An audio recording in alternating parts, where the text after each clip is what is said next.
Kemayoran. Nanti akan sampaikan oleh Ketua Umum Saudara Yoris Narwel. Ada pembagian tugas. Tadi malam saya sudah orasi di depan semua pengusaha, pemerintah, keamanan, para anggota kita. Hari ini giliran Bung Yoris akan menyampaikan pokok-pokok pikiran yang bagaimana langkah-langkah kita selanjutnya. Silakan Bung Yoris. Terima kasih Pak Jatmika sama Pak Syukur. Assalamualaikum warahmatullahi wabarakatuh. Selamat sore. Salam sejahtera untuk kita sekalian. Hidup buruh! Hidup buruh! Hidup pekerja! Hidup! Terima kasih. Keluarga besar pekerja yang saya banggakan dan saya cintai. Seperti apa yang tadi disampaikan baik oleh Pak Jatmika maupun Pak Syukur, bahwa perjalanan Serikat Pekerja seluruh Indonesia yang kita berkumpul pada sore hari ini adalah satu proses panjang Serikat Pekerja yang kemudian kita menjadi satu dalam konfederasi. Kemudian kita punya pemahaman yang berbeda dalam rangka membawa pekerja sebagai subjek daripada proses pembangunan bangsa ini. Itulah makanya pada Kongres KSPSI yang kelima ternyata terjadi perbedaan dan menjadi dua kepemimpinan di situ. Dari waktu ke waktu kami mencari satu pemahaman yang sama tentang bagaimana kita menjadi satu kekuatan. Orientasi kita adalah satu. Bagaimana bisa menjadikan pekerja sebagai subjek dalam proses pembangunan bangsa ini. Dia akan menjadi mitra yang sejajar, baik dengan pengusahanya maupun dengan pemerintah, yang kita kenal dengan tripartit. Maka untuk itulah saya selaku Ketua Umum KSPSI yang terpilih pada tanggal 18 sampai 20 Februari 2012 yang lalu di Batu Malang. Kemudian saya melakukan komunikasi dengan Pak Syukur Sarto yang pada saat pasca Kongres kelima mendirikan KSPSI yang sama, maka kita telah sepakat tanggal 1 Agustus di bulan Ramadan, di bulan suci, kita telah melakukan rekonsiliasi dan disaksikan oleh Menteri Tenaga Kerja, Ketua Umum Apindo, dan dari AILO. Nah, dua kekuatan ini, kalau kita menjadi satu, maka ini menjadi satu kekuatan yang besar. Visi kita cuma satu. Bagaimana membawa pekerja Indonesia sebagai subjek daripada proses pembangunan yang setara dan berada setingkat dengan pengusaha maupun pemerintah dalam menentukan kebijakan-kebijakan untuk memperoleh hidup yang layak serta masa depan pekerja itu sendiri. Itu program kita yang kita sedang lakukan. Pertama, seperti tuntutan yang menjadi isu nasional tentang outsourcing, tentang upah layak. Itu kita sudah lakukan 4 tahun yang lalu. Saya selalu katakan bahwa outsourcing itu adalah perbudakan di era modern. Dan itu tidak boleh ada. Tetapi menyelesaikan persoalan ini ada satu proses yang cukup panjang. Dan kita sudah berjuang secara bersama-sama. Kalau kita ingat tahun 2007 yang lalu, kita demo besar-besaran, pemerintah sudah memberikan apresiasi. Tetapi dalam proses itu masih ada perbedaan. Sehingga pada halal yang lalu, kita sudah katakan bahwa kita menyampaikan kepada pemerintah, dalam hal ini Menaker, dan kita komunikasi dengan Apindo, bahwa outsourcing itu segera di stop. Dan kita kasih batas waktu sama pemerintah akhir tahun ini sudah harus di stop. Nah, bagaimana selama ini outsourcing yang terjadi? Ini perlu menjadi satu pekerjaan rumah kita bersama-sama.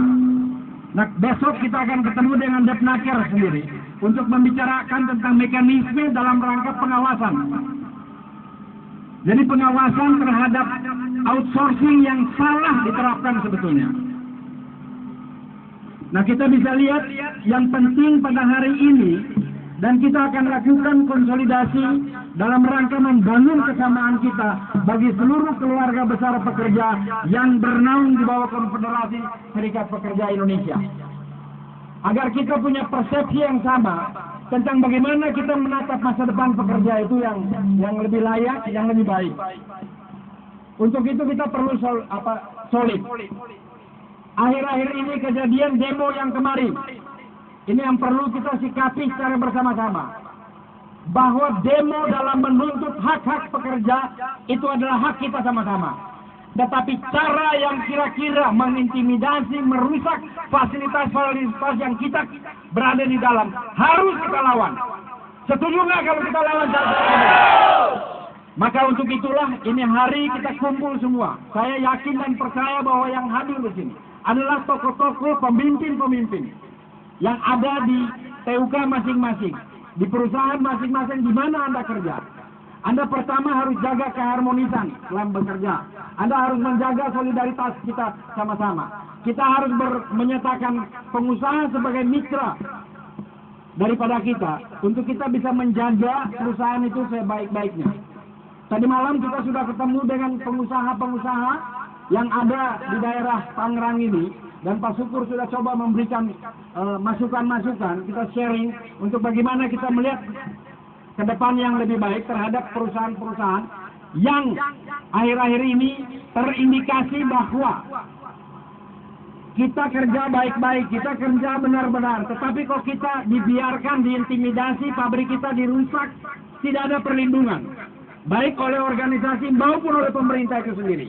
Maka di sini saya tegaskan, kita akan mengirim surat kepada Kapolri, kita akan kirim surat kepada Gubernur, kita akan kirim surat kepada Bupati, agar bisa memperhatikan pekerja yang kerja dengan benar. Jangan dibiarkan diintimidasi, disweeping oleh kelompok-kelompok yang tidak pada tempatnya. Setuju nggak untuk itu? Nah, untuk itu mari kita bangun komunikasi. Kita akan mulai komunikasi dengan aparat keamanan. Masih banyak pabrik-pabrik. Saya ambil contoh saja, ada Hero, ada pabrik bata, banyak sekali pabrik-pabrik yang sekarang masih terintimidasi, yang bukan orang pekerja-pekerja di situ, tetapi orang-orang luar yang ditunggangi oleh kelompok-kelompok tertentu untuk datang meneror, menstop pekerjaan di situ, sehingga pekerja kita sendiri tidak bisa bekerja dengan baik. Nah, ini tidak boleh kita biarkan. Saya minta kepada kita semua, mari rapatkan barisan, kita konsolidasi diri, kita solid, dan kita akan melawan semua cara-cara itu. Dan kita minta kepada aparat kepolisian agar jangan membiarkan tempat kita bekerja itu diintimidasi, disweeping, ditutup oleh orang-orang yang tidak punya hak di dalam pekerja. Ini pembiaran yang tidak betul. Ini mumpung ada bapak-bapak polisi di sini, kita akan berikan laporan. Harus kita ini yang harus dilindungi oleh pemerintah. Dalam hari ini kepolisian, pemerintah daerah, di Sakar setempat. Untuk bagaimana kita bisa melakukan pekerjaan dengan benar bersama-sama dengan perusahaan untuk meningkatkan produktivitas kita, sehingga masa depan kita, jaminan-jaminan kita bisa terpenuhi. Kalau kita kerja dengan tidak ada ketenangan seperti sekarang ini tidak boleh sampai terjadi. Saya hanya minta satu, kita sepakat pada saat ini bahwa kita solid. Siapapun yang datang mencoba intimidasi dengan apapun bentuknya harus kita lawan. Setuju nggak? Setuju? Setuju? Nah, untuk ini bapak-bapak dari kepolisian saya juga minta dengan segala hormat, mungkin di sini ada distaker, agar kita juga harus dilindungi. Jangan dibiarkan benturan sesama pekerja yang tidak pada tempatnya. Ini tidak boleh sampai terjadi. Nah, saya tidak berpanjang lebar di sini. Saya pikir itu yang ingin saya sampaikan. Mari, mulai sekarang kita menatap masa depan pekerja yang lebih baik. Kita akan upayakan untuk segera pola-pola outsourcing yang tidak sesuai dengan aturan undang-undang itu. Harus kita rubah itu pertama. Bagaimana kita bisa menentukan upah yang layak, yang manusiawi. Dan ketiga, bagaimana kita merevisi Undang-Undang Nomor 13 Tahun 2003 itu. Karena itu menjadi acuan landasan hukum yang kita harus penuhi. Itu saja yang ingin saya sampaikan. Sekali lagi terima kasih atas segala perhatian kedatangan kalian yang saya dengar dari Pak Jatmiko bahwa ini sudah dari pagi. Tinggalkan tempat kerja, berkumpul di sini. Hanya satu pesan saya, pulang kembali ke masing-masing tempat, baik itu di kerja atau di keluarga, jaga ketertiban umum, titip salam kepada keluarga, kepada masyarakat, sampaikan kepada perusahaan bahwa kita sudah bersatu, kita sudah solid, kita akan berada di barisan terdepan. Untuk siapa saja yang mencoba mengganggu tempat kerja kita lawan, kita ribas, kita minta dukungan dari pemerintah. Yang penting fair.